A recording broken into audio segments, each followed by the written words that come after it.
அழகான காடு. அந்த காட்டில் மனிதர்கள் யாரும் இருக்க மாட்டார்கள். அதுக்கு காரணம், அந்த காட்டை சிங்கம் ராஜா ஒரே ஒரு விதியுடன் ஆட்சி செய்து வந்தது. அந்த காட்டில் இருந்த யானை, மான், நரி, கரடி, குரங்கு எல்லாரும் சந்தோஷமாக இருந்தார்கள். ஒவ்வொரு விலங்கும் தன் வேலையை பார்த்துக்கொண்டு ஒருவருக்கொருவர் உதவியாக இருந்தார்கள்.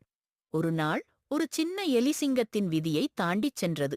சிங்கம் கொஞ்சம் கோபப்பட்டாலும் அந்த சின்ன எலி, ராஜா, என்னை மன்னித்து விடுங்கள். உங்க விதியை தாண்டினதுக்காக நான் உங்கள் சேவகனாகிறேன். சிங்கம் சிரித்தது. சரி, என்ன செய்யப் போகிறாய் என்றது.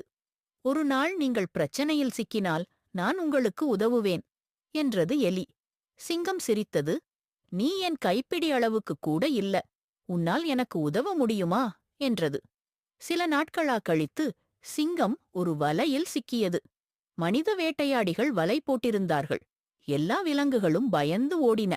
அப்போது அந்த சின்ன எலி அங்கு வந்து தன்னால் முடிந்த அளவுக்கு தன் கூர்மையான பல்லால் அந்த வலையை கடித்து சிங்கத்தை விடுவித்தது. அந்த நாள் முதல் சிங்கம் எல்லா விலங்குகளையும் சமமாக மதிக்க ஆரம்பித்தது. எலிராஜாவின் நெருக்கமான நண்பனானது. கற்றல்: அன்பும் துணிவும் தான் உண்மையான வலிமை. வீடியோக்கு லைக் பண்ணுங்க, சப்ஸ்கிரைப் பண்ணுங்க, பக்கத்தில் உள்ள பெல் பட்டனா கிளிக் பண்ணுங்க.